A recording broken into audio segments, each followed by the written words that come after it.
March 13th, 2026. Despite reports that Russia is providing Iran with intelligence that permits it to target U.S. forces in the Middle East, late last night, the Trump administration lifted sanctions on shipments of Russian oil until April 11th, permitting it to be sold to buyers around the world for the next month. The U.S., along with the rest of the Group of Seven, or G7, nations with advanced economies, has maintained sanctions against Russia since it invaded Ukraine in 2022. Russian President Vladimir Putin has been eager to get those sanctions dropped because oil sales will help the flailing Russian economy. Treasury Secretary Scott Bessent says the move is necessary to help ease oil prices, which are skyrocketing because Iran has closed the Strait of Hormuz in retaliation for the attack by the U.S. and Israel. But German Chancellor Friedrich Merz says the heads of the G7 had urged Trump not to ease the sanctions, saying, "There is currently a price problem, but not a supply problem." He added that he would like to know what additional motives led the U.S. government to make this decision. After Trump lifted sanctions on Russian oil that was already in ships, Democrats cried foul.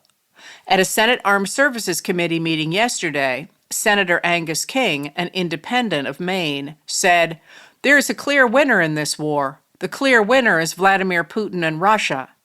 Estimates released a few hours ago are that Russia has reaped $6 billion of benefit from this war since it began just 2 weeks ago. That's about $400 million a day from the increase in oil prices and the easing of sanctions, which is somewhat puzzling to me. I just think the record should show that the real winner so far is Vladimir Putin, to the tune of $6 billion in 2 weeks."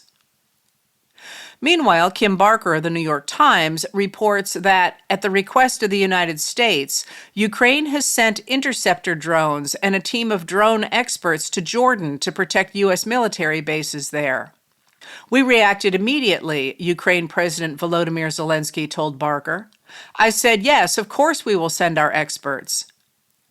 In a phone call to the Brian Kilmeade show on Fox Radio this morning, President Donald J. Trump denied that Ukraine was helping the U.S. with drone defense, saying, "We don't need their help. We know more about drones than anybody. We have the best drones in the world, actually."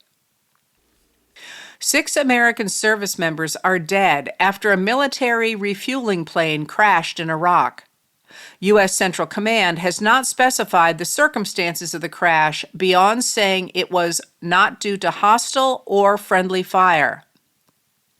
Laura Seligman of the Wall Street Journal reported today that Defense Secretary Pete Hegseth is sending an amphibious ready group of vessels led by the USS Tripoli and carrying about 5,000 Marines and sailors to the Middle East.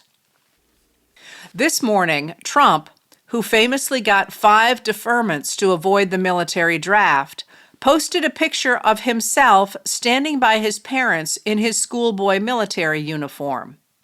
He captioned the photo, "At Military Academy with my parents, Fred and Mary." Last night, Trump posted on social media, "We are totally destroying the terrorist regime of Iran, militarily, economically, and otherwise. Yet, if you read the failing New York Times, you would incorrectly think that we are not winning. Iran's navy is gone. Their air force is no longer. Missiles, drones, and everything else are being decimated, and their leaders have been wiped from the face of the earth. We have unparalleled firepower, unlimited ammunition, and plenty of time. Watch what happens to these deranged scumbags today. They've been killing innocent people all over the world for 47 years, and now I, as the 47th President of the United States of America, am killing them. What a great honor it is to do so. Thank you for your attention to this matter. President Donald J. Trump." On Wednesday, Kelsey Davenport of the Arms Control Association assessed that Trump's frustration with the talks between U.S. Special Envoy Steve Witkoff, Trump's son-in-law Jared Kushner, and Iranian Foreign Minister Abbas Araghchi in Geneva was fueled by Witkoff's reports about those talks. But, Davenport noted, Comments made by Witkoff in two background briefings with reporters on February 28th and March 3rd, as well as media appearances since the strikes began, made clear that Witkoff did not have sufficient technical expertise or diplomatic experience to engage in effective diplomacy. His lack of knowledge and mischaracterization of Iran's positions and nuclear program throughout the process likely informed Trump's assessment that talks were not progressing and Iran was not negotiating seriously. Having reviewed recordings and transcripts from those meetings, the Arms Control Association believes that the Iranian offer showed flexibility and was an opening offer and unlikely Iran's bottom line. Future negotiations might have revealed irreconcilable positions, Davenport wrote, but Witkoff's failure to comprehend key technical realities suggests he misunderstood the Iranian nuclear proposal and was ill-prepared to negotiate an effective nuclear agreement. This morning, Defense Secretary Pete Hegseth spent significant time at a press briefing at the Defense Department complaining about headlines that say the war is widening and that the administration did not take seriously enough that Iran could close the Strait of Hormuz. A patriotic press, he said, would say that Iran is weakening. Despite widespread reporting sourced from within the White House that the administration did not, in fact, accurately gauge the chances of Iran's closing the strait, Hegseth said it was patently ridiculous to think the administration didn't prepare for the strait to be closed. He said about CNN, which reported that story, the sooner right-wing Trump ally David Ellison takes over that network, the better. Hegseth said the Strait of Hormuz is open. The only thing prohibiting transit in the straits right now is Iran shooting at shipping, he said. It is open for transit should Iran not do that. Of the issue that the Iranians are shooting at the shipping, Hegseth said, we have been dealing with it and don't need to worry about it. He claimed that the Iranians can barely communicate, let alone coordinate. They're confused and we know it. Our response, we will keep pressing, we will keep pushing, keep advancing. No quarter, no mercy for our enemies. As reporter Matt Novak notes, no quarter is the refusal to take prisoners and instead just execute everyone. It's been considered a war crime for over a century. Former government war crimes lawyer Brian Finucane agreed, noting that denial of quarter, even the declaration of no quarter, is a war crime and recognized as such by the U.S. government. Jack Detch and Paul McCleary of Politico reported today that last year Hegseth slashed the oversight offices designed to limit civilian casualties in war and to investigate responsibility for them.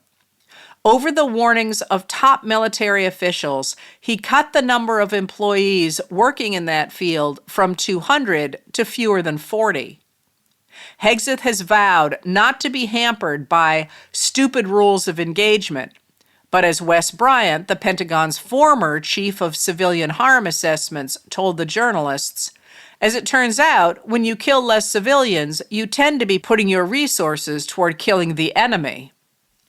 Democrats in both the House and the Senate are demanding an investigation into the strikes on a girls' school that killed at least 165 civilians, most of them children. Hegseth insisted today that the U.S. never targets civilians and notes that Iran does.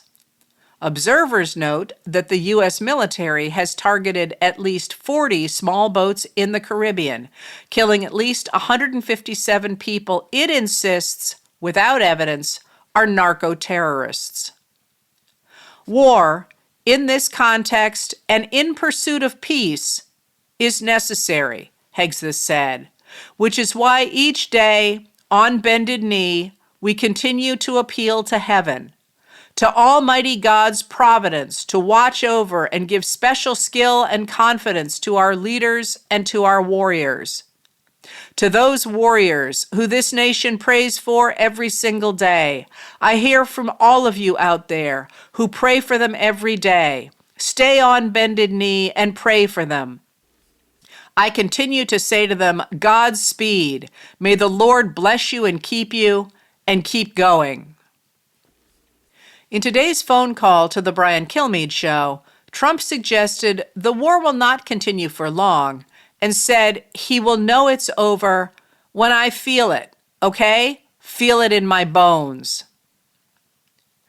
Tonight, Alexander Ward, Laura Seligman, Alex Leary, and Vera Bergengruen of the Wall Street Journal reported that Trump's advisors, including Chair of the Joint Chiefs of Staff General Dan Kane, warned Trump that if the U.S. struck Iran, its leaders could well respond by closing the Strait of Hormuz. But Trump said that Iran's leaders would capitulate, and that even if they tried to close the strait, the U.S. military could handle it. The authors report that while Trump has told audiences that we've won the war in Iran, in fact, he has no immediate plans to end the war.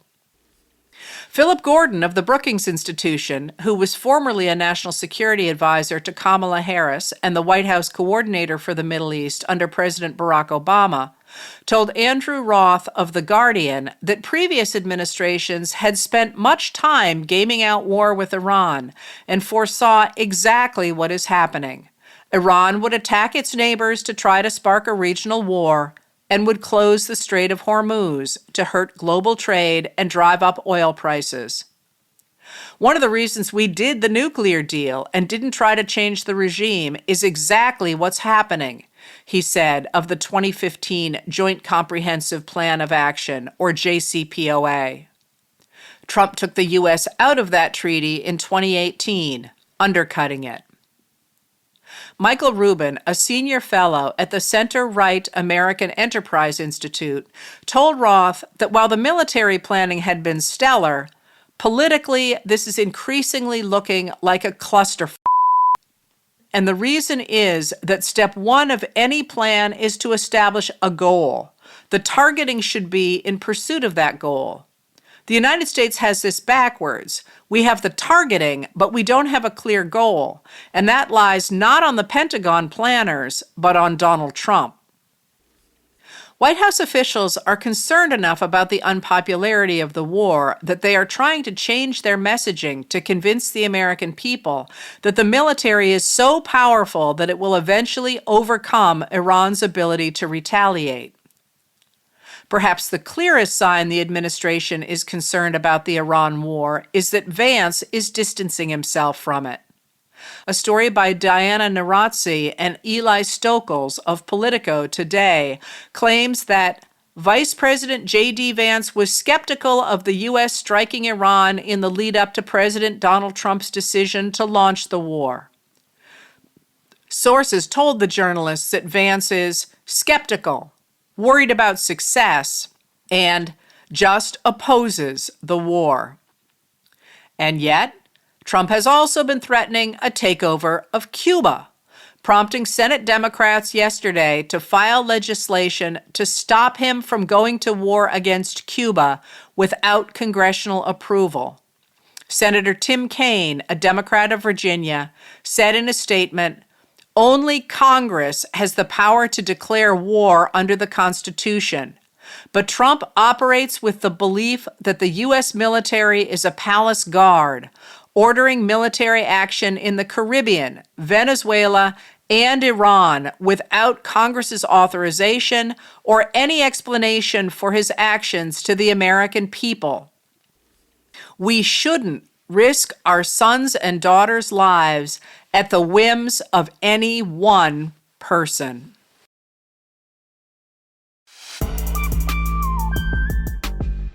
Letters from an American was written and read by Heather Cox Richardson.